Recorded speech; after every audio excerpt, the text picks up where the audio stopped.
Baik, kita mulai ya, baca basmalah. Bismillahirrahmanirrahim.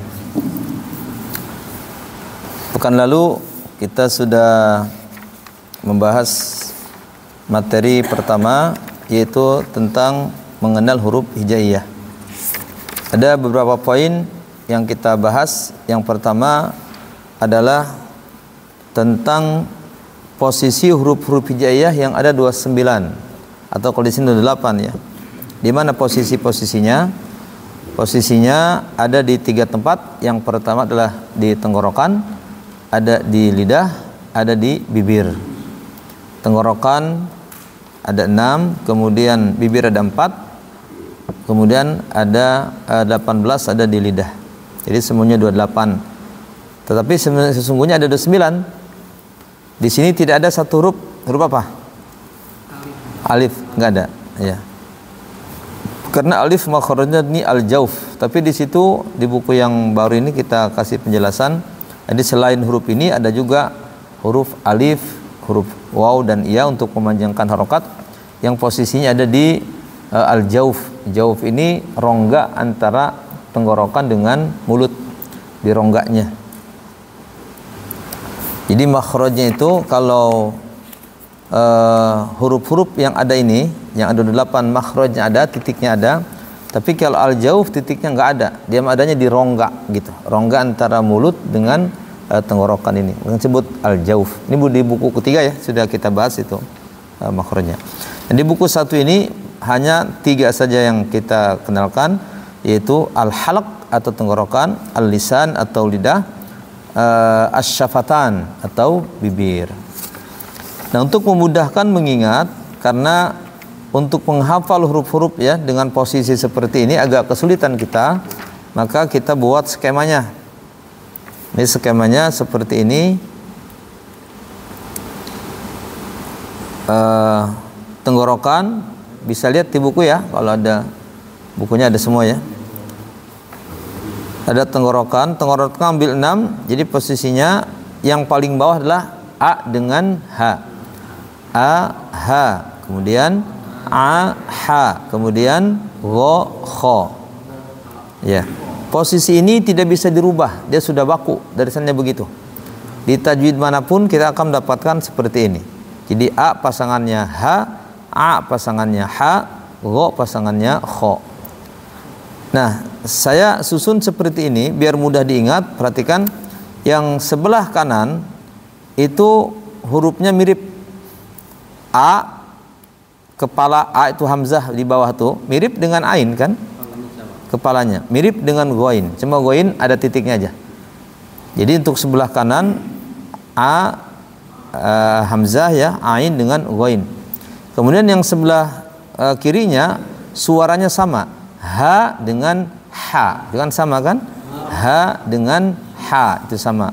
Kemudian ke atas kho. Ini posisi seperti ini sebenarnya boleh aja dirubah-rubah, umpamanya jangan gho dengan kho tapi kho dengan gho, boleh aja. Umpamanya nih a kho gho, boleh aja gitu. Sebenarnya boleh. Tapi kita susun seperti ini ada maksud diantaranya biar mudah diingat. Jadi yang sebelah sini a gho berarti ke atas ya. Yang sebelah kirinya ha kho ke atas gitu. Ya, jadi lihat bentuknya. Karena hamzah ini sebenarnya adalah kepala ain dia. Dulu kan di buku ketiga kita sudah bahas, hamzah itu hurufnya dulu belum ada. Hamzah itu ditulisnya seperti alif batasa. Itu alif di situ sesungguhnya hamzah dia dulunya, tapi ditulisnya alif. Terus alif di mana? Alif ditulisnya dulu lam alif. Masih ingat kan dulu? Dalam alif ya dulu. Lam alif hamzah. Ya, dulu kalau tidak salah di buku tuturutan ya zaman dulu mah itu ada lam alif hamzah ya gitu. Tapi kalau ada alif, ada lam alif, jadi 30 hurufnya. Kata para ulama huruf itu cuma 29 aja. Artinya kalau sudah ada alif dengan hamzah, maka lam alif sudah nggak dipakai lagi gitu. Makanya kita di sini lam alif tidak ada nih di sini, karena lam alif itu sesungguhnya adalah alif. Huruf pertama di huruf hijaiyah itu dulunya bukan alif tapi hamzah. Tapi lutusnya kayak alif gitu, tapi dia hamzah. Kenapa? Karena bentuk hamzah belum ditemukan. Sampai kemudian sekitar mungkin kemarin itu berapa 200 apa 300 tahun setelahnya atau 200 lupa saya. Setelahnya itu jauh masanya ditemukanlah huruf hamzah. Ketika ditemukan huruf hamzah, maka berubah posisinya. Hamzah menempati tempat lam alif. Kemudian alif yang ada di awal tetap jadi alif gitu. Awalnya lam alif pindah ke sana gitu. Kan dari dulunya wahyu itu udah ada kata ja'a misalnya. Kan itu udah pasti hamzah. Iya. Iya hamzah tapi dia alif ininya. Bisa alif, bisa waw, bisa ya. Jadi bentuk hamzah zaman dulu itu bisa alif, bisa waw, bisa ya. Cara penulisannya. Jadi hamzah kayak gini nih, itu belum ada dulu. Sampai ditemukan oleh siapa namanya itu Al-Farahidi itu tahun berapa 200-an apa lupa saya di buku 3 itu ya, tahunnya lupa. Nah, baru setelah itu bentuk hamzah ada gitu. Diambil dari kepala ain karena kedekatan makhrajnya katanya. Karena antara a dengan a ini dekat, maka diambil situ. Tapi hamzah dibaca a-nya ada. Tapi hurufnya itu terkadang menggunakan alif, terkadang pakai iya, terkadang pakai waw. Makanya terkadang kita mesti melihat tuh. Alif ada hamzahnya kan? Kadang waw ada hamzahnya di atas. Ya ada hamzahnya kadang. Begitu. Itu sisa-sisa zaman dulu berarti. Jadi bentuk hamzah seperti ini kecil itu dulu belum ada sampai sekian tahun berikutnya itu. Iya. Jadi ada perkembangan mungkin ya, ada perkembangan. Ya sampai sekarang tulisan Arab kan semakin canggih. Dulu kan kayak kotak-kotak kayak khot kufi begitu ya. Jam dulu tidak ada harokatnya, tidak ada titiknya gitu. Dengan tulisan yang sederhana. Tapi sekarang udah pakai komputer udah. Jadi ada perubahan dari sisi itu. Bentuk-bentuknya. Nah, baik, masuk lagi ke pembahasan terkait skema ya. Tadi aha, aha, go, kho. Jadi ke atas. Kita mulainya dari bawah ke atas, kayak bangun rumah tuh, dari pondasi ke atas gitu kan, nggak bangun dari atas ke bawah. Kemudian ini ada 3, ada a, ha, aha, go, kho. Ini maksudnya apa? Yang paling bawah kita katakan pangkal. Kemudian yang tengah berarti tengah. Yang ujung namanya ujung. Berarti pangkal tenggorokan, tengah tenggorokan, ujung tenggorokan. Nah kita begitu bacanya. Sebutkan huruf tengah tenggorokan. Berarti a dengan ha. Ujung tenggorokan gho dengan kho. Pangkal tenggorokan a dengan ha gitu. Jadi ada istilah pangkal, tengah, ujung. Ibarat pohon ya. Pohon kan ada gitu ya. Ada pangkalnya, akarnya tuh ya. Ada batangnya itu, ada ujungnya tuh. Atau kalau bangunan mah ada pondasinya, ada ininya ini, tiang-tiangnya, ada atapnya. Kurang lebih seperti itu. Nah, kemudian bibir lidah juga seperti itu. Ada pangkal, ada tengah, ada ujung. Tetapi kalau tenggorokan ini posisinya begini. Pangkal, tengah, ujung. Begini. Tapi kalau lidah posisinya begini. Tetap saja pangkal, tengah, ujung gitu. Jadi istilahnya pangkal, tengah, ujung ada di tenggorokan dan juga ada di lidah. Nah untuk lidah pangkalnya sebelah sini kan? Kalau saya sebelah sana ngelihatnya dari sini ya. Nah dari sini kalau sebelah sana ngelihatnya ya. Ini pangkal, tengah, ujung. Nah di pangkal ini ada huruf qaf dengan kaf. Jangan kaf qaf, tapi qaf dengan kaf. Kenapa? Karena qaf itu posisinya dekat dengan tenggorokan. Kalau kaf posisinya dekat ke sini dia. Dekat ke lidah sini, ke mulut ya. Tapi kalau qaf dekat ke tenggorokan. Nah, kita bisa merasakan sendiri. Coba sama-sama. Ako. Ak. Nah, kalau kaf agak ke depan dia. Ak. Kalau qaf, ako ke belakang tuh. Ak. ako ke belakang. Ya. Jadi hurufnya o kemudian k. Tapi dia di tempat yang sama. Kayak ibarat ada satu rumah, kamarnya ada dua, kurang lebih kayak gitu. Jadi dia satu tempat namanya pangkal, tapi di situ ada dua titik qaf dengan kaf. Nah kemudian yang tengah lidah hurufnya ada 3, ja, sya dengan ya, jasaya. Ya, jasaya ini hurufnya posisinya di tengah lidah. Karena di tengah lidah, maka pastikan saat kita membaca jim, ja itu posisinya di tengah. Ya. Kalau posisi kita tidak di tengah tempel ke langit-langit itu ya. Coba sama-sama terasa nggak? Ajja. Terasa ya? Di atas, tuh di tengah-tengah. Kalau kita nekannya itu di agak ke depan nih, ke sini nih, maka dia akan bunyi c biasanya. Alam naj. Nah ini hindari. Gimana caranya? Ketengahkan tekannya. Naj. Idza ja, bukan idza ja, tapi idza ja ke sini.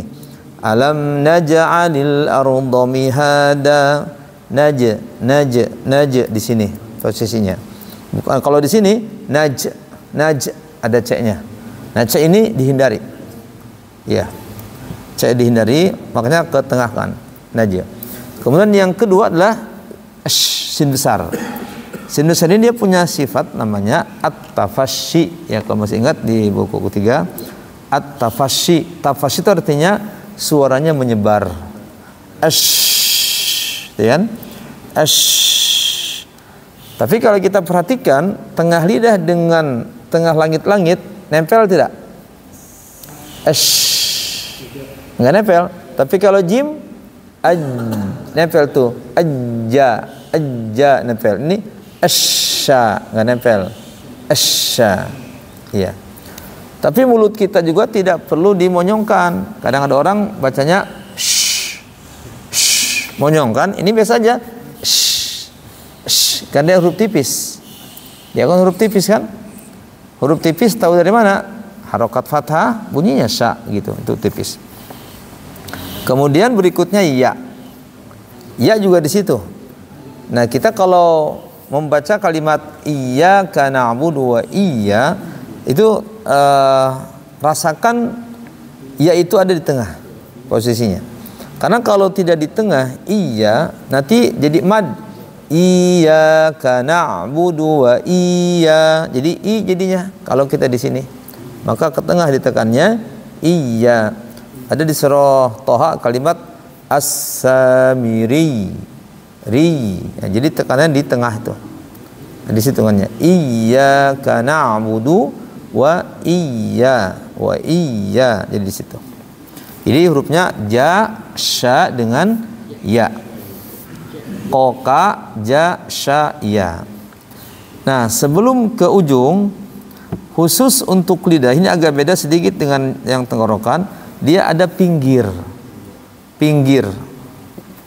Nah, ini lidah berarti pinggir kiri atau kanan gitu. Kemana tekanannya? Ditekan ke geraham. Ini geraham nih. Geraham mana yang tempat nempelnya? Tempat nempelnya itu gusi gerahamnya, yang dagingnya tuh. Jadi bukan ke giginya tapi ke gusinya. Gusi geraham Allah dirasakan, bukan ke pipi.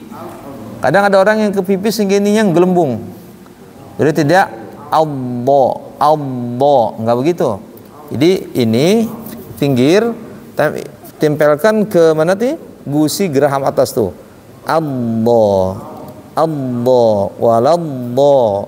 walallah di situ. Ya. Tekanan bukan di sini. Tekannya samping. Bisa samping kanan atau samping kiri. Ya, dia bunyinya tetap keluarnya sama. Bisa samping kanan, samping kiri atau tekan kedua-duanya. Berarti 3 caranya ya, ke kiri, kanan atau kedua-duanya. Karena huruf yang ke apa, suara yang keluar sama suaranya. Iya. Waladdo. Waladdo. Jadi ada orang yang bacanya waladdo, bibirnya nyatu. Jadi kedengarnya kayak walabdo, waladdo. Waladdo, addo, gitu ya, gitu. Hafal ya sampai di situ ya. Coba kita ingat, bacakan ya. Diulang dari awal. A, ha, a, ha, go, kho, ko, ka, ja, sha, ya, do. Nah, baik. Sekarang kita masuk ke ujung lidah.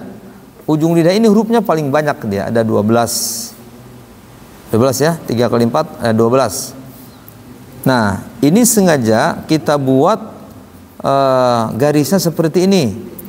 Yang pertama lurus. Kita mulai dari garis lurus. Apa maksud garis lurus itu? Maksudnya adalah ujung lidah lurus ke ujung gigi seri atas, ke sini. Ke sini nih. Ujung ketemu ujung. Ini lidah, ini gigi, tempelin ke situ. Bunyinya tha, sama-sama tha. Atha. Adza. Adzo. Nah, di situ. Kalau ditempelkan aja, maka nggak ada bunyi Z, nggak ada.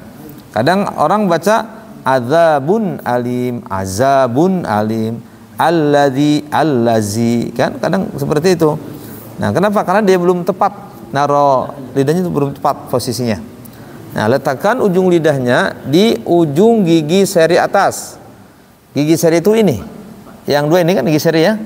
Ini ada dua gigi seri itu, atas bawah. Ini yang di atas ujungnya sini. Tempelkan di situ. Kalau nggak nempel nggak jadi. Cuma nanti yang agak kesulitan kalau ada yang ompong, ya, ompong giginya hilang. Nah, kemana nempelinnya dia tuh coba? Gigi seri atas susah, paling ke gusi lagi nantinya ya. Ya, nggak akan ketemu. Ya. Ompong juga. Oh, tapi masih ada kan? Ah, masih. Iya. Iya. Iya. Kalau dua-duanya hilang, kesulitan dia. Pasti akan kemana ininya?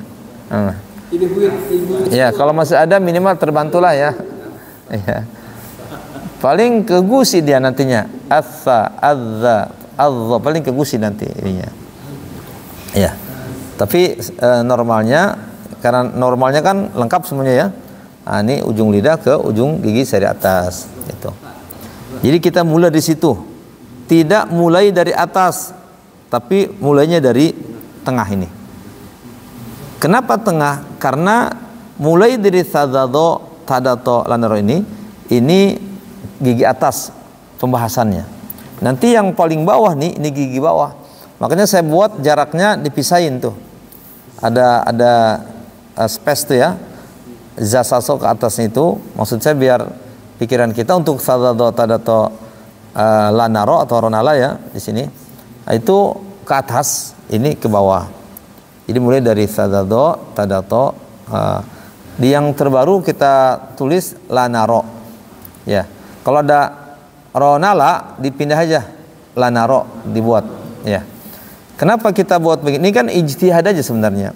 Mau nalaro boleh, ranala boleh, to data atau tadato, dato tak boleh, apa aja boleh. Ya. Cuma sekarang sudah kita revisi untuk paling atas itu ro-nya di paling akhir. Jadi la na ro. Iya. Sebenarnya ini juga sebenarnya la na ro ini, cuma saya nggak ngeh aja ini. Kayaknya kursornya itu belum berubah ini kayaknya itu. Iya. Kadang ada juga huruf Arab kursornya itu nggak berubah gitu. Saya udah print aja, nggak taunya dia belok gitu. Karena kan Arab dengan Indonesia beda ininya kan. Iya, di Arab kan dari sini, dari apa? Dari sini ya. Indonesia dari sini. Nah, jadi kalau ada di buku kita tulisan ronala diganti la naro. La naro. Kenapa la naro? Biar sesuai dengan yang di bawah tuh nanti tuh. Karena nanti kita punya kepentingan untuk membagi huruf ke dalam dua bagian. Huruf tipis, huruf tebal nanti kan. Nah, jadi khusus huruf-huruf yang tebal posisinya kita akhirkan. Ta, da, dho. Ta, da, to. La, na, ro. Gitu di ujung-ujung tuh. Sama dengan yang di bawah. Za, sa, so. Jadi posisi ujung itu semuanya huruf tebal untuk memudahkan. Boleh aja. Saza, so. So saza boleh aja gitu, bolak-balik silakan aja. Cuma kan ini metode namanya juga ya. Ini metode namanya. Kalau metode berbeda-beda tergantung orangnya ya. Memudahkan aja ini mah. Intinya hurufnya mah ini gitu. Hurufnya ini posisinya terserah. Ya, tapi kita buat di sini yang paling ujung huruf-huruf tebal. Jadi la, na, ro gitu. Perhatikan antara tha dan dho ke atasnya ini hurufnya mirip. Nah, ini sengaja kita samakan posisinya tha dan dho dengan ta da to. Kenapa dibuat seperti itu? Biar mudah mengingat. Karena tha dengan ta itu mirip tuh. Dha dengan da mirip. Dho dengan to mirip. Bedanya cuma titik aja. Tha dibuang titiknya jadi atas tuh ta itu. Za buang titiknya, jadi da di atas tuh kan. Dho buang titiknya, jadi to di atas tuh. Jadi kalau kita hafal yang bawahnya, maka yang di atas sudah pasti hafal. Sa, za, dho, berarti atasnya apa tuh? Tadato, gitu. Di mana posisi tadato? Dia tadato posisinya di pangkal gigi seri atas. Kalau gigi seri atas itu umpamanya gini nih, ini ujung nih, ya ujung gigi. Berarti ini pangkal nih. Kan yang nempel ke daging kan ini. Berarti ini pangkalnya. Ini berarti ujungnya. Ujung lidah tempel ke ujung gigi seri atas di sini. Nah, berikutnya untuk tadato, ujung lidah tempel ke pangkalnya atau tempat tumbuh giginya di situ.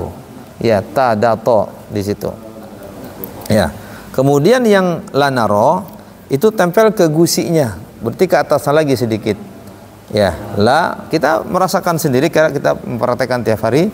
Coba sama-sama al, an, ar. Nah, di situ kan.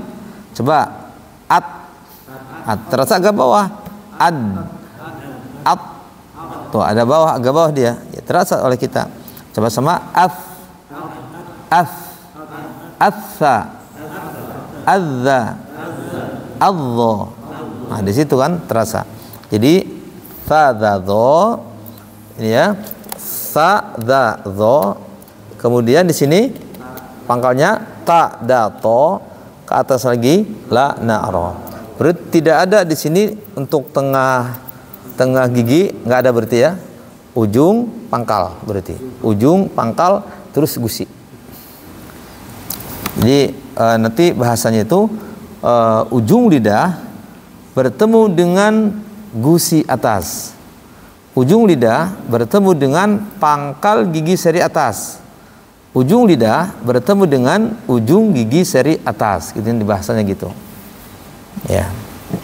Kemudian yang paling bawah hurufnya za, sa dengan so. Nah, za, sa, so kita tarik agak ke bawah tuh. Tarikannya agak ke bawah, kita kosongkan satu kotak di tengah. Maksudnya apa? Maksudnya biar ingatan kita bahwa yang paling bawah itu ke gigi bawah. Ke gigi bawah. Di mana posisinya lidahnya? Ini kan ujung lidah nih. Nah, posisikan di belakang gigi seri bawah itu. Bisa di belakang. Bunyinya coba sama-sama za. Azza. Assa. Asso. Nah, kekhususan zasaso ini dia ada bunyi desis. Itu kekhususannya. Maka dia memiliki sifat namanya sofir. Dan sofir ini tidak dimiliki oleh huruf-huruf yang lain. Sofir itu artinya desis, mendesis. Jadi kalau kita baca Al-Aziz nggak ada desisnya, nanti masuk ke dzal nantinya. Azizun Hakim umpamanya. Kemudian nggak ada desisnya, maka masuk ke dzal. Azizun kedengaran nanti. Makanya dia harus ada desisnya. Aziz, al-aziz, tujza, ya, tujza, al-izzah, umpamanya. Jadi zainya itu harus ada desisnya. Sin juga ada desisnya. As, yuwaswisu, yuwaswisu. Untuk membedakan dengan sa. Sa itu nggak ada desisnya. Makanya jangan umpamanya nih, mabsus katanya kan. Apa itu ayatnya itu? Di surah Al-Qari'ah ya. Al-Qari'ah, mal-Qari'ah, al-Qari'ah, yauma yakun nasu kal farashil mabsus. Yang betul pakai sa. Kalau nggak tahu itu mabsus itu pakai sin. Kal farashil mabsus katanya. Berarti pakai sin. Kenapa pakai sin? Karena terdengarnya ada desis. Kalau sa itu ada desisnya. Makanya mabsus ke situ tuh. Ujung lidahnya ke ujung gigi seri atas. Iya, ke situ. Kalau tidak, ya udah. Di huruf Arab ini ada beberapa huruf yang dia bunyinya mirip nih, dan kita harus menyelesaikannya. Pertama, sin. Mirip dengan sod, mirip dengan shin, mirip dengan sa. Berapa huruf tuh? 4 huruf. Saya pernah ketemu bapak-bapak, aduh Pak Ustaz, saya susah ini, semuanya sama kata dia. Jadi dia membacanya sama nih, saat sin besar gitu, a'udzubillahi minas gitu. Pakai sin kecil dia pakainya pakai sin semua. Pas mabsus, mabsus sama. Ketika sod juga itu juga yang dibaca. Jadi kesulitan. Kenapa dia kesulitan membacanya? Karena dia belum paham di mana posisi makhrajnya. Makanya sekarang posisinya harus tahu nih. Kalau kita tahu posisinya, di mana titik keluarnya, insya Allah tidak akan salah lagi. Nah, kita sama bunyinya itu karena memang nggak tahu di mana posisinya. Ini kita potret gitu ya, kita potret sekalipun bentuknya kayak kotak-kotak gini, bayangin aja itu, yang tengah itu lidah, nempel ke sini, ke sini, ke sini, ke sini gitu. Ini ijtihad saja ya untuk memudahkan. Kebayang tidak? Coba ujung lidah tempel ke gigi seri atas. Apa bunyinya? Sa, za, zo. Tempelkan ke pangkalnya. Ta, da, to. Pangkal ke gusinya. La, na, ro. Ke gigi bawah. Za, sa, so. Za, sa, so. Coba dari awal, dari tenggorokan. A, ha, a, ha, go, kho. Ko, ka, ja, sha, ya, do, sa, za, zo, ta, da, to, la, na, ro, za, sa, so. Sampai situ hafal? Nanti satu-satu nih ya, harus hafal. Kemudian masuk ke bibir. Nah, bibir ini kita buat seperti ini. Di bawah ada 2 kotak, di atas ada 1 kotak. Nah, maksudnya apa di bawah 2 kotak ini? Maksudnya 2 kotak ini artinya 2 bibir. Bibir bawah dengan bibir atas. Hurufnya ada 3 nih. Hanya saja kita bedakan nih. 2 bibir ini, bibir bawah dengan bibir atas ini terbagi 2 hurufnya. Ada yang rapat bibirnya, dirapatkan dua-duanya, itu hurufnya ada 2 nih. Ba dengan ma. Coba sama-sama ab. Nempel kan? Am. Nempel kan? Coba waw, nempel tidak? Au. Nggak nempel dia. Tapi dia 2 bibir ikut terlibat tuh. Tapi dia nggak bisa dirapatkan. Makanya dibagi 2 nih. 2 bibir dibagi lagi. Rapat, nggak rapat. Rapat apa rapat yang betul ya? Rapat. Kalau bahasa Sunda mah rapat ya. Kalau rapat mah meeting ya. Iya. Ya. Jadi bibirnya ditempelin ba dengan ma, ab, am tuh. Kalau waw, au. Cuma dia waw ini memang beda dengan yang lain, harus monyong bibirnya. Jangan au, tapi au, harus dimonyongkan bibirnya. Monyong itu agak ke depan ya, ini ya bibirnya. Kemudian yang di atas 1 itu 1 bibir. Kalau di bawah 2 bibir itu 1 bibir. Hanya saja kalau 1 bibir gimana bacanya? Gimana bisa keluar huruf? Coba aja pegangin 1 bibirnya. Bunyi nggak tuh? Nah, bunyi nggak? Nggak bunyi kan? Kalau hanya 1 bibir nggak ada bunyinya. Terus gimana? Maka harus minta bantuan dia. Bibir mana yang dipakai? Bibir bawah. Ini nih. Bibir bawah ini yang bagian dalam. Ini berarti. Nah ini. Tempelkan ke sini. Gigi seri atas. Fa. Sama-sama. Fa. Fa. Nah gitu. Jadi fa itu kalau dia sukun, anginnya keluar tuh. Af. Jangan dua bibir rapat. Jadinya ap. Nah, sifatnya nggak kayak gitu fa ini. Umpamanya pa'amman a'tawattaqo, pakainya pa umpamanya. Salah. Kenapa? Karena kalau pa berarti kan dua bibir dirapatkan.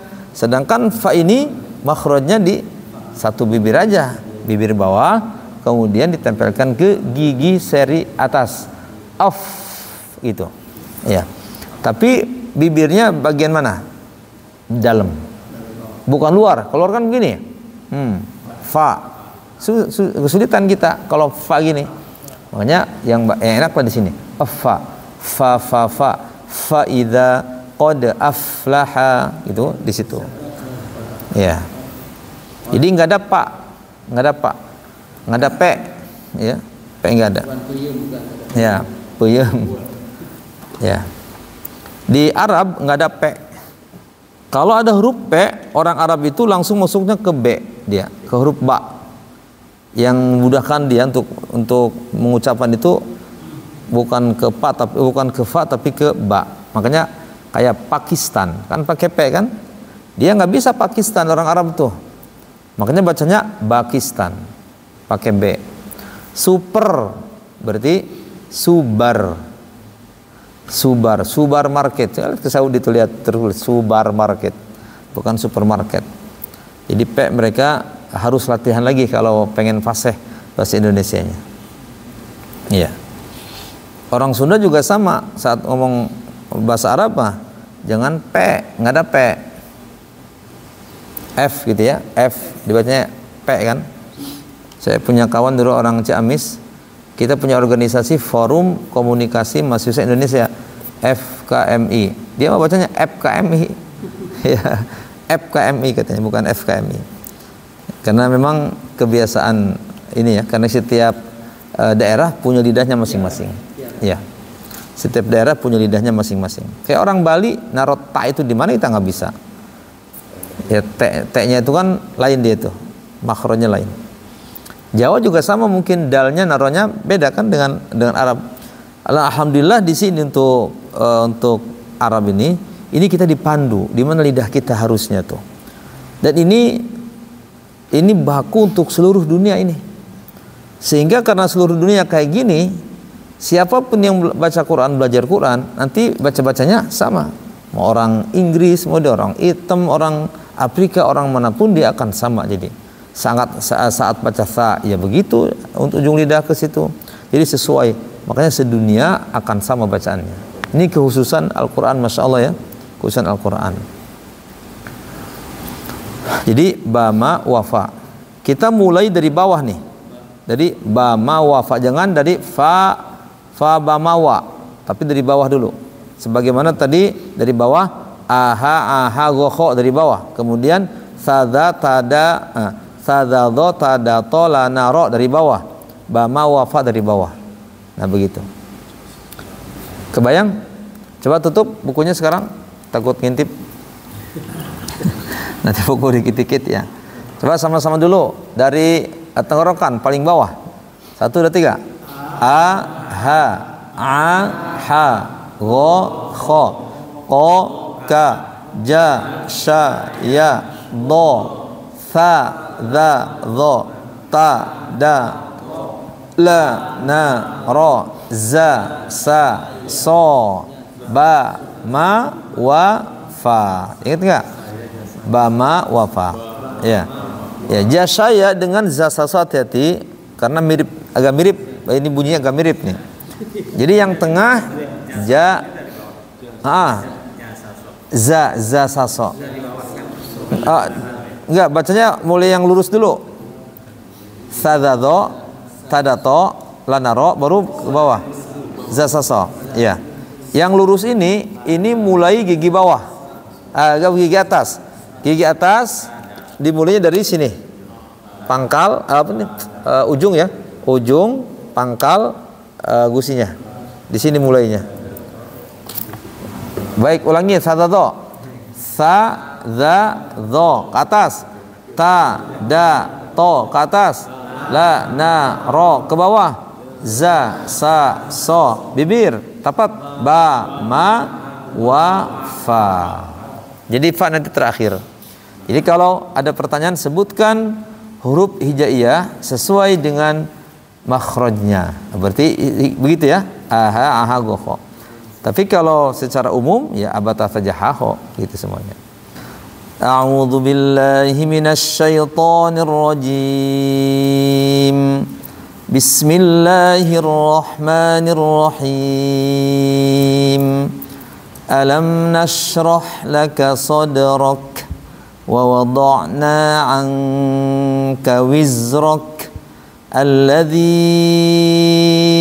anqadha dhahrak wa rafa'na laka dhikrak fa inna ma'al usri yusra inna ma'al usri yusra fa idza faraghta fansab wa ila rabbika farghab gitu. Iya. Jadi angka do dho. Ada surah Al-Qiyamah juga ada apa ayatnya itu? Wujuhun yawma idzin nadhirah pakai do. Ila rabbiha nadhirah pakai dho. Jadi ada nadhirah, ada nadhirah. Ya, di surah Al-Qiyamah itu ya. Nadhirah dengan nadhirah. Beda artinya itu. Kalau nadhirah pakai do artinya wajahnya berseri-seri. Kalau nadhirah itu artinya melihat. Jadi ahli surga itu nanti wajahnya berseri-seri karena melihat Tuhannya, melihat Allah Subhanahu wa taala. Sebagaimana sabda Rasul, kalian nanti akan melihat Tuhan kalian sebagaimana kalian melihat bulan purnama. Jadi utuh itu melihat Allah Subhanahu wa taala. Tapi dengan mata di surga, bukan mata di sini. Karena kalau mata di sini matanya pakai maksiat, nggak akan kelihatan Allah Subhanahu wa taala. Ya, di surga matanya lain lagi. Iya. Yang saya tahu perbedaan antara sugro dengan kubro itu, kalau sugro di tengah posisi hurufnya sehingga dia lagi jalan, kebaca lagi jalan. Tapi kalau lagi berhenti berarti kubro. Karena yang saya tahu setiap ada huruf qalqalah posisinya ada di akhir, maka dia kubro. Ya, coba nanti saya tanyakan ke Ustadz ya. Yang saya tahu kubro itu adanya huruf qalqalahnya di ujung kalimat. Wasjud atau cuma kalau ahad ya, kalau wahad di ujung-ujung tuh ada. Karena kita berhenti di situ, alasnya kan berhenti. Tapi yang namanya perbedaan mungkin saja ada. Mungkin saja ada. Soalnya kalimat farghab ini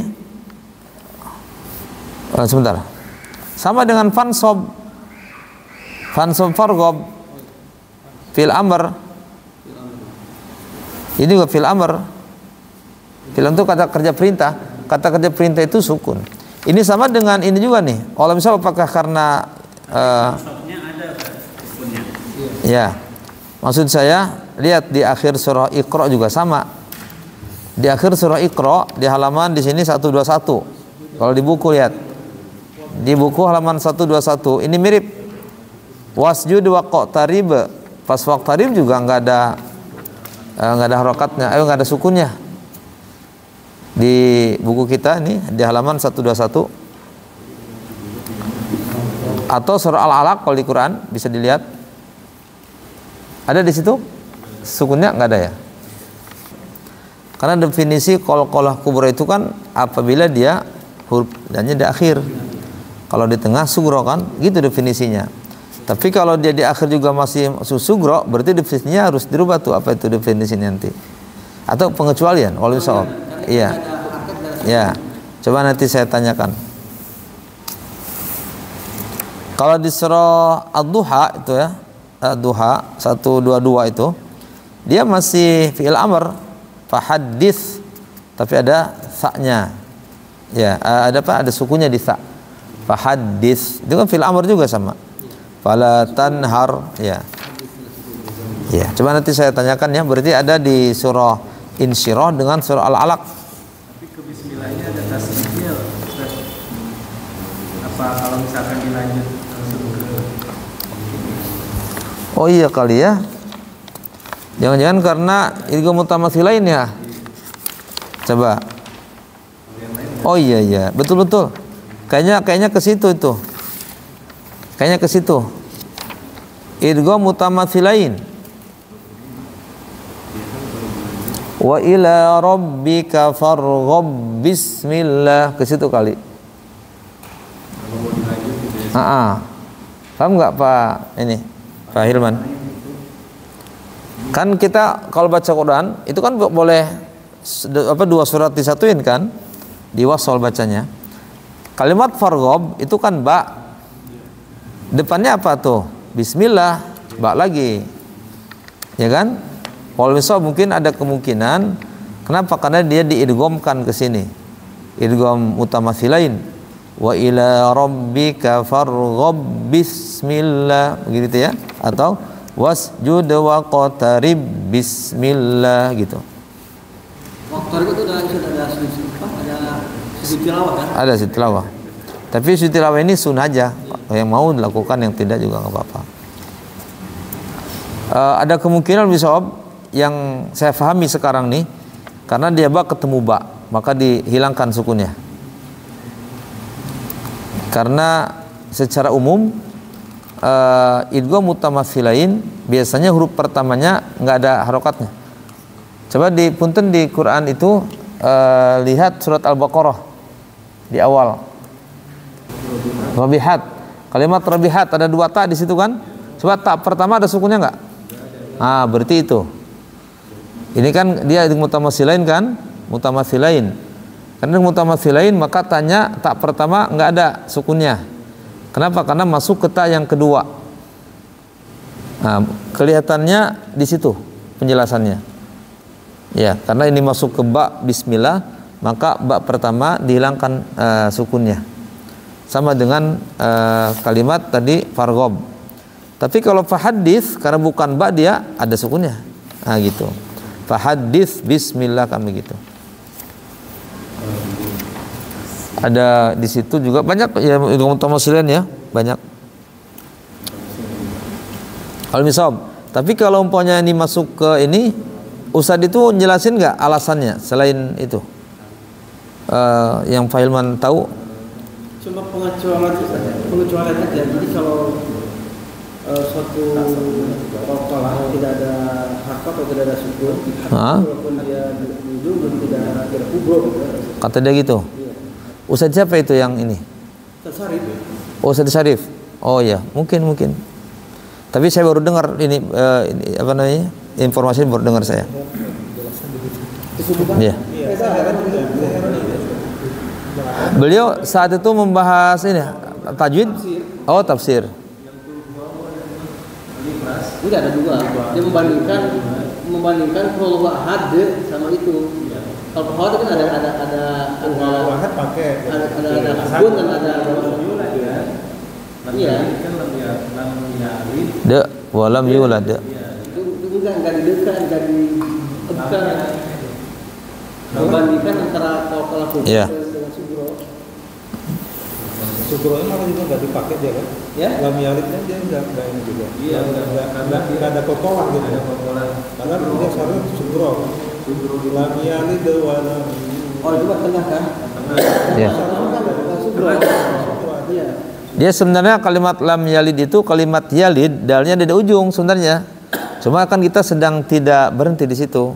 Kita sedang jalan kan? Lam yalid wa lam yulad. Gitu.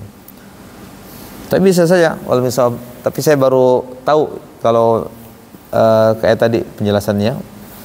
Walau mungkin ada di kitab mungkin ya. Coba nanti saya tanya ke teman saya. Saya yakin dia juga baru tahu kayaknya. Karena belum pernah lihat ya di bab qalqalah. Kemudian ini yang seperti ini qalqalah sugro. Tapi kalau tadi alasannya idgham mutamatsilain, kemudian kita bandingkan dengan yang tadi famarabihat tijaratuhum, kondisinya sama ya. Tahap pertama nggak ada sukunnya, langsung masuk tahap kedua. Oh berarti ini maksudnya apa? Nggak dikasih sukun, berarti masukkan ke bismillah. Nah, itu ya, atau wal bisawab. Kalau tajwid ini dia pernah kita sampaikan, tajwid itu kan ada ijtihadnya ya. Karena ada ijtihadnya, maka terkadang ada khilafiyah di situ. Kayak nama-nama idgham mutamatsilain, idgham mimi, kadang kan idgham syafawi ya. Seolah-olah ada 3 kalimat yang berbeda, padahal mah dia juga orangnya. Cuma beda ngelihatnya beda sisi. Kalau idgham mimi dilihatnya dari apanya? Dari mimnya, ketemu mim. Tapi masalahnya kenapa pas ba ketemu ba enggak idgham bibi umpamanya kan? Iya. Idgham 9 gitu kan? Iya. Wal misawab. Baik. Kembali ke makhraj tadi ya. Kembali ke makhraj. Kalau kita bawa ini aja atau di sini ya. Enaknya pakai kertas sih sebenarnya, atau ini juga bisa. Kita biasanya untuk khusus untuk skema ini dipastikan semua peserta harus tahu. Jadi bikin skema sendiri, kemudian diisi sendiri, harus kebayang, harus pas ininya, harus pas. Karena kita buat skema ini kan ada maksud tadi kan, kenapa ini dulu, kenapa ini dulu, kenapa ini dulu, itu maksudnya ada maksudnya. Nggak asal garis-garis begitu aja gitu. Lurus maksudnya apa? Biar kebayang ujung ketemu ujung. Ke atas lagi biar kebayang ini pangkal terus begitu. Jadi biar ke potret. Kalau udah ke potret mau enak gini aja udah. Jadi yang kita ingat ya ininya, skemanya. Skema di otak kita itu. Tapi kalau skema nggak kebayang ya udah bingung kita. Tengah apa ini apa. Dan ini nanti akan membantu sekali, ini sangat membantu untuk memudahkan kita saat mempelajari hukum yang lain. Pernah kita sampaikan diantaranya di buku ketiga kita membahas tentang hukum ikhfa, ya kan? Ada ikhfa aqrab, ada ikhfa ab'ad, ikhfa ausat, ikhfa jauh, ikhfa dekat. Ikhfa jauh, ikhfa dekat kalau skema ini tidak kebayang, agak sulit memahaminya kita. Coba sekarang dengan memahami skema ini. Ikhfa jauh. Nah, kita harus pahami dulu. Ikhfa ini hukumnya hukum apa? Tentang apa ikhfa itu? Nun mati kan? Ikhfa kan? Nun mati. Berarti lihat huruf nun di mana posisi nun. Nun ada lanaro tuh di atas tuh. Lanaro. Kemudian yang paling dekat dengan nun mana? Di bawahnya tadato. Oh, berarti tadato ikhfa dekat. Terus yang paling jauh mana ikhfa? Koka. Berarti ikhfa yang paling jauh koka. Jadi melihat skema ini kita mudah ngingatnya. Tapi kalau skema ini nggak ada di otak kita gitu, dijelasin ini ikhfa dekat, hurufnya ini tadato, ikhfa jauh, koka nggak kebayang koka di mana, tadato di mana.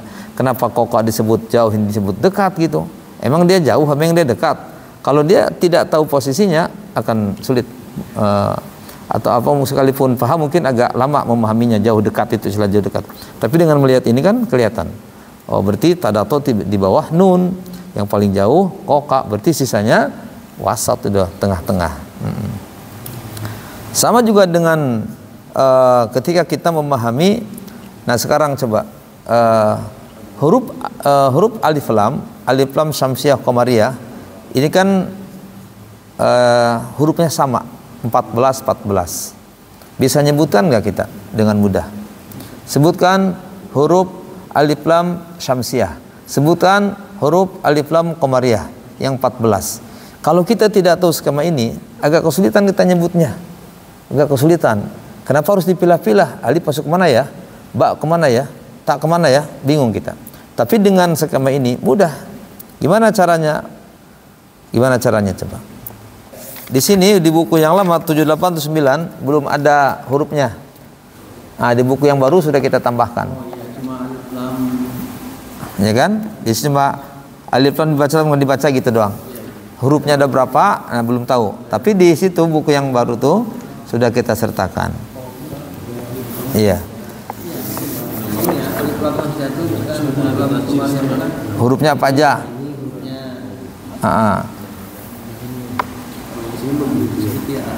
Di situ ada ya, Pak, ini ada, Pak Indra, ada di situ. Ada tuh. Coba sebutan huruf alif lam qamariyah. Qamariyah 14 huruf. Itu apa aja, huruf apa aja?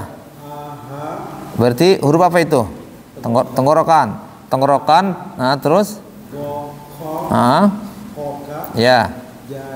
Nah berarti koka. Berarti tenggorokan dengan pangkal lidah masuk ke qamariyah.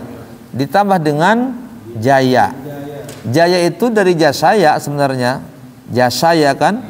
Coba diambil ya-nya, ja dengan ya-nya, sya-nya nggak diambil, hilang. Terus bama wafa berarti bibir. Kesimpulannya huruf alif lam qamariyah itu tenggorokan, bibir tambah tenggorokan, pangkal lidah, bibir, jaya. Gitu kan? Mudah ngingetnya. Kalau bibir kan bama wafa. Ya kan? Coba kalau Samsiah. Syaddo. Zasaso. Fadhal ya. Ya. Zasaso. Berarti ujung lidah yang ada 12 tinggal ditambah 2 lagi syaddo. Jadi ujung lidah dengan syaddo. Tuh mudah ngingetnya tuh. Iya, jadi mudah mengingatnya kalau kita ingat skema ini. Sama dengan idgham mutajanisain mutamathilain. Mudah ngingetnya. Mutajanisain, kalau mutamathilain hurufnya sama. Ya kan? Apabila ada 2 huruf yang sama, yang satu mati, yang 2 hidup, maka disebut dengan idgham mutamathilain. Mim ketemu mim, nun ketemu nun, ba ketemu ba, ta ketemu ta. Huruf yang sama ketemu, maka disebut dengan idgham mutamathilain gitu. Jadi kalau mutamathilain hurufnya sama. Ada mutajanisain. Kalau mutajanisain yang sama bukan huruf tapi makhrajnya. Nah, di sini ketahuan makhrajnya sama itu mana? Tadado, tadato, bama. Ada 8 tuh. Tadado, tadato, bama. Mudah ngingatnya. Ya. Sangat mudah kalau ininya kebayang. Tapi kalau ininya nggak kebayang, sulit nantinya. Ya sekalipun ya bisa saja ya, orang juga pada paham. Cuma untuk sampai ke situnya itu mungkin perlu ini lagi dia, perlu mikir dulu untuk ini kuncinya.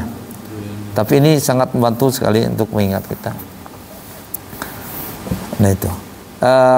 Skema ini juga ada perubahan ya, cuma itu bukunya belum dirubah. Tapi di buku 2, buku 3 udah kita rubah. Posisi tenggorokan agak kita tarik ke bawah gambarnya. Yang ini kan lurus nih dengan lidah nih. Nah, yang baru kita tarik yang ini ke bawah. Biar bayangan kita tenggorokan dengan lidah itu nggak sejajar gitu. Iya, bayangannya. Sebagian orang mungkin dengan metode gini, gambar begini, mudah begini. Sebagian yang lain mungkin agak kesulitan, boleh jadi. Karena kita tiap orang beda-beda kan. Ada orang yang mungkin dia cara belajar dengan gambar, ada yang mungkin tidak. Boleh jadi beda-beda. Saya kalau baca buku, pokoknya 3 halaman gitu. Kemudian nggak dibuat skema, sulit memahaminya. Titik-titiknya, poin-poinnya itu ya. Tapi kalau poin ini kita buat tentang ini, tentang ini, baru mudah. Kayak surah dulu ngapal surah Ar-Rahman. Surah Ar-Rahman itu kan banyak fabi ayyi alanya kan. Ada kawan saya bilang, aduh saya katanya kesulitan menghafal surah Ar-Rahman. Saya jadi terpacu, iya tak sulit kata saya kan. Nah sebelum saya menghafal, saya baca terjemahnya dulu. Dulu itu kan ada terjemahan Depag yang tebal tuh ya.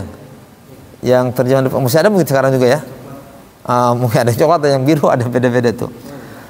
Saya lihat itunya tuh. Saya buka, saya baca terjemahnya. Ternyata di surah Ar-Rahman itu temanya beda-beda. Ayat sekian, temanya ini. Sekalipun apabila ayatnya banyak, temanya banyak itu di situ. Enggak satu tema, satu surat enggak. Akhirnya saya hafalkan sesuai dengan tema-tema itu. Ayat 1 sampai sekian tentang ini, ayat sampai sekian tentang ini. Ketika kita menghafal sesuai dengan tema-tema itu yang sudah kita fahami, sudah kita baca artinya, itu lebih mudah kebayang sama kita. Oh sekarang tema pertama, tema kedua, tema ketiga, yang diingat tema-temanya itu gitu. Tema-temanya. Jadi mudah ternyata. Jadi menghafal ayat yang kita tahu artinya itu lebih mudah daripada menghafal ayat yang kita tidak tahu. Jadi caranya itu harus dari artinya dulu. Tapi ini beda-beda tiap orang. Kalau saya seperti itu. Kayak anak kecil mah nggak perlu di tahu artinya, dia mau pokoknya langsung aja dihafalin, ulang-ulang berkali-kali. Kayak di SD itu belum bisa baca, tapi udah banyak yang hafal juz 29, 30 ya. Pasti tanya artinya apa, nggak tahu. Nah, jadi beda-beda memang untuk orang ini begini, orang ini begini, dia beda-beda tiap orang metodenya. Nah, kita punya metode menghafal tuh. Tapi nanti insya Allah mudah-mudahan kita kalau bacaannya sudah bagus ya, insya Allah, biar tidak banyak koreksi. Nanti kita selesai ini masuk ke menghafal minimal juz 30 kita hafal gitu minimal. Menghafal itu uniknya dia tidak membedakan usia. Orang Palestina di usia 70 tahun baru mulai menghafal. Karena di sana kan termotivasi mereka kan di Gaza. Termotivasi mereka. Kenapa? Karena lingkungan mereka pada ngapalin Quran. Bukan anak-anak, orang-orang seperti kita nih ngapalin Quran di sana itu. Ada kakek-kakek usia 70 baru menghafal.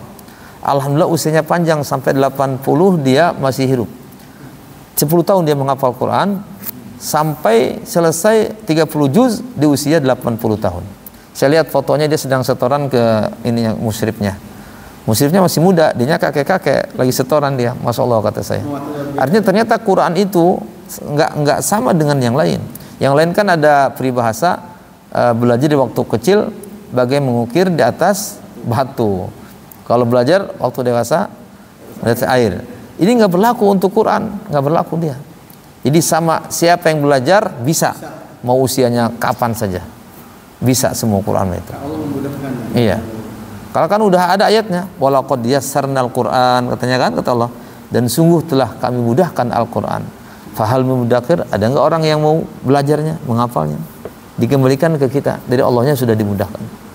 Itu khusus Al-Quran. Ya? Pahalanya paling banyak itu. Iya. Iya. Diulang-ulang. Kan enggak lama hafalinnya kalau ada Iya. Pahalanya banyak.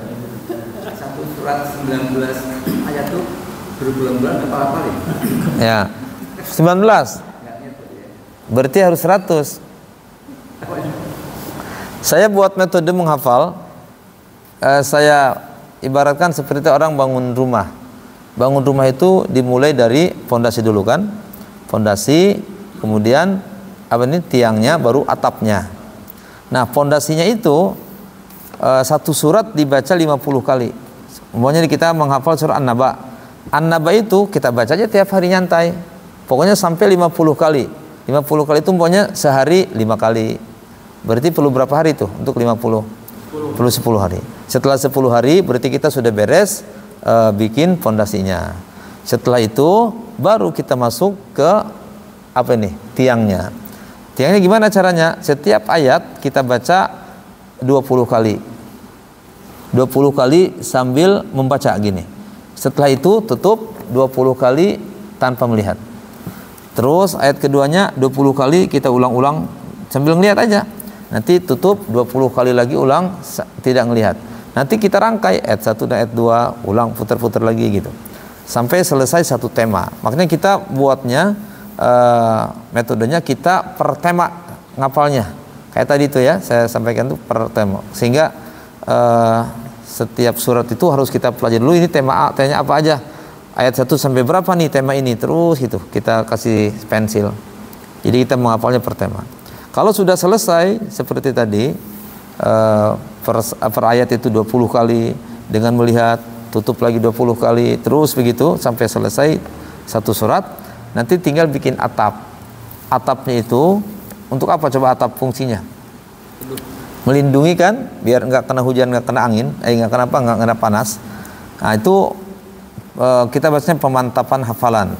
Jadi di murojaah itu diulang-ulang 100 kali. Setelah 100 kali baru pindah ke surah berikutnya. Kira-kira kalau begitu hafal lancar nggak? 100 kali, setelah itu 100 kali. Jadi sebelum 100 kali jangan pindah. 100 kali mungkin setahun dia, mungkin kan? Mungkin dia sekian bulan. Tapi alhamdulillah ibu-ibu enjoy aja itu. Ibu itu masya Allah hanya orang yang bersabar yang bisa. Tetapi di sini kita judulnya bukan judul murni menghafal. Menghafal itu hanya hadiah dari Allah Subhanahu Wa Taala karena kita lama mengulang-ulang. Jadi kita mau hafal nggak hafal tetap saja dapat pahala kita. Kayak tadi berapa kali diulang-ulangnya tadi? Tadi nggak nempel-nempel.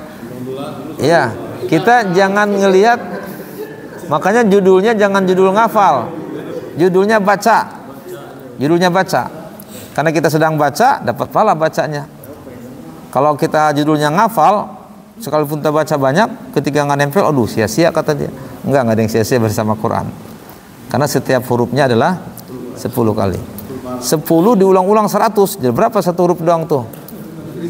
Iya, satu hurufnya doang itu. Belum huruf-huruf yang lain. Ya. Nanti mudah-mudahan saya itu inginnya gini. Jadi kita punya komunitas Quran itu enggak selesai-selesai sepanjang usia kita gitu. Karena targetnya gimana 30 juz ini bisa kita hafal. Hafalnya sambil nyantai aja. Jadi enggak buru-buru sampai otak kita diporsi gitu. Sampai kesulitan enggak. Bisanya segini tapi kita tetap dalam program itu gitu. Iya. Diniatkannya ya Allah saya akan menghafal 30 juz. Tapi nanti kalau usia enggak nyampe, mudah-mudahan niat kita itu dengan niat itu disampaikan ke 30 juz sama Allah. Dengan niat kita itu. Tapi kalau enggak pernah niat sama sekali kita mati begitu aja udah. Ya, mati pasti mati kan kita itu. Tapi kalau punya niat, mudah-mudahan disampaikan ke sana. Itu maksud saya, sekalipun usia enggak nyampe, tapi kalau kita sudah punya niat, kita baru disuruh Anas umpamanya nih meninggal. Ya, baru Anas meninggal. Ya, kita niatnya untuk ke sana terus. Kemarin kita percobaan itu kita mulai di yang semuanya belum punya. Karena kalau ada yang punya hafalannya kayak juz 30, dia pasti nggak akan ngapalin dia tuh. Sudah punya saya hafalannya kan? Begitu. Akhirnya kita cari surat yang agak ke tengah tapi sedikit. Nah, ketemu dengan surah As-Sajdah. Maka kita mulai dari surah Sajdah kemarin itu. Karena surah Sajdah kan semua belum ada yang punya Sajdah mah. Akhirnya kita bareng sama-sama ngapalin. Tapi kalau dimulai dari juz 30, banyak yang sudah selesai 30 khawatirnya dia nggak ngapalin. Jadi setoran itu dari yang sudah hafal aja gitu kan. Jadi nggak ada aktivitasnya. Akhirnya di As-Sajdah alhamdulillah ibu-ibu udah pada setoran semua Sajdah. Tapi Sajdah ada yang dia hafalnya 1 bulan, 2 bulan, 3 bulan, 5 bulan. Beda-beda tiap orang. Iya, beda-beda tiap orang. Kita di buku itu kita tulis salah satu komitmen ketika kita masuk ke mulai menghafal Quran. Kata saya kita harus punya 4 aktivitas sebelum subuh. Ini kita juga bisa sebenarnya. Aktivitasnya sholat malam, tahajud. Setelah tahajud plus dengan sholat witir, lanjut dengan zikir. Zikir istighfar 100, sholawat 100 kalau ada waktunya ya. Kemudian la ilaha illallah seterusnya kan banyak lafaz zikir. Setelah zikir selesai yang kedua, yang ketiga berdoa. Doa gitu ya. Habis sholat tahajud, habis zikir, istighfar, doa, mustajab insyaallah doanya. Kemudian setelah doa, satu lagi nih, baca Quran. Baca Quran sampai subuh. Kalau kita bangun jam 3 aja, lumayan tuh sebenarnya dapat banyak tuh Qurannya. Kalau bangun jam 2, lebih banyak lagi. Itu. Dan kita sebenarnya ingin peserta yang ngapal Quran itu baca yang 10 kali 50 kalinya itu sebelum subuh tuh pengennya. Tapi tidak semua orang bisa ternyata. Ya minimal kita ada 4 aktivitas lah sebelum subuh lah. Sekalipun bangunnya jam 4 gitu, cuma kan sedikit-sedikit. Kalau bisa jam 3 ya alhamdulillah. Jadi qiyamul lail plus witir, zikir, istighfar, doa, tilawah sampai subuh. Kalau bisa masya Allah ini husnul khotimah kita insyaallah ya. Kalau kita bisa. Tapi ini dulu ya. Udah jam 10. Kita tutup subhanakallahumma bihamdika asyhadu an la ilaha illa anta astaghfiruka wa atubu ilaik walhamdulillahirabbil alamin.